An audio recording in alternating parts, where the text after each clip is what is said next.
Gene पियाजे का जन्म 9 अगस्त 1896 को हुआ था और इनकी मृत्यु 19 सितंबर 1980 को हुई थी।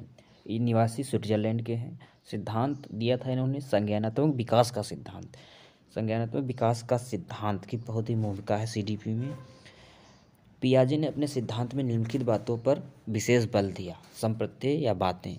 नंबर 1 अनुकूलन, नंबर 2 साम्य संतुलन, नंबर 3 संरक्षण, नंबर 4 संज्ञानात्मक संरक्षण, नंबर 7 विकेंद्रीकरण। पियाजे के संज्ञानात्मक विकास की 4 मूल अवस्थाएं थी।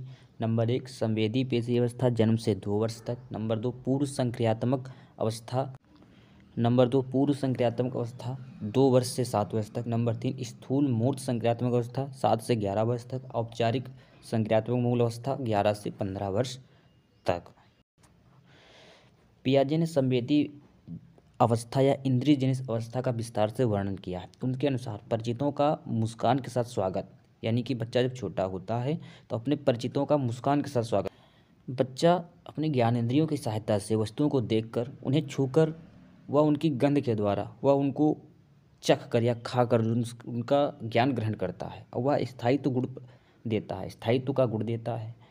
अगर बच्चे के सामने नमक दिया जाए तो वह उसको चख कर बता देगा। दूसरी महत्वपूर्ण अवस्था है पूर्व संक्रियात्मक अवस्था।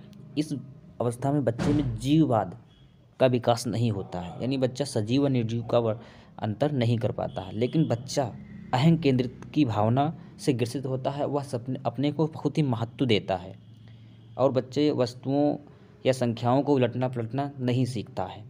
यह अवस्था बच्चे में अहं केंद्र की भावना विकसित करती है। तीसरी महत्वपूर्ण अवस्था है संज्ञानात्मक विकास की मूर्त संक्रियात्मक अवस्था या स्थूल मूर्त संक्रियात्मक अवस्था। इस अवस्था में बालक में तार्किक चिंतन प्रारंभ हो जाता है, परंतु परिपक्वता की कमी होती है। दो वस्तुओं के बीच बालक तुलना करने लगता है, अंतर करने लगता है, वह समानता व असमानता का गुण दर्शाने लगता है। मूर्त चिंतन की अवस्था अथवा पलटावी या उत्क्रमणशीलता की अवस्था भी बालक के अंदर विकसित हो जाती है। संज्ञानात्मक विकास की चौथी महत्वपूर्ण अवस्था है अमूर्त संक्रियात्मक अवस्था। इस अवस्था में बालक में तार्किक चिंतन की अवस्था का विकास हो जाता है। मूर्त चिंतन के साथ साथ अमूर्त चिंतन भी बालक करने लगता है। चिंतन में परिपक्वता आ जाती है। मानसिक योग्यताओं में बालक का पूर्ण विकास हो जाता है और बालक में निगमनात्मक तर्कणा भी विकसित हो जाती है और बालक में आगमनात्मक तर्कणा, भाषा, संप्रेषण योग्यता का विकास हो जाता है। मुद्रा, भार, दूरी, ऊंचाई आदि को समझने लगता है और भार को भी समझने लगता है। बालक के अंदर स्कीमा का विकास हो जाता है, जिससे वातावरण द्वारा अर्जित संपूर्ण ज्ञान का संगठन ही स्कीमा कहलाता है।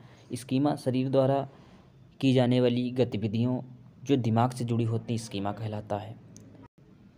जीन पियाजे की परिभाषाएं। जो जीन पियाजे का संज्ञानात्मक विकास मानव की बुद्धि व विकास से संबंधित है। सीखने का अर्थ व ज्ञान निर्माण पर जीन पियाजे ने बहुत ही ध्यान दिया है। बच्चे सक्रिय ज्ञान का निर्माण कर तथा नन्हे वैज्ञानिक हैं जो संसार के बारे में अपने सिद्धांतों की रचना करते हैं। हमारे चैनल को लाइक और सब्सक्राइब करें।